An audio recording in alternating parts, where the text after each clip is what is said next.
Ooh,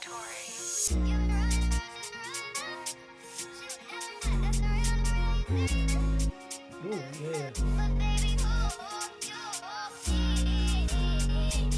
You all that dust. We got my own brush. This is a good brush to use to get dust off the silicone. Especially if you short. It's staying.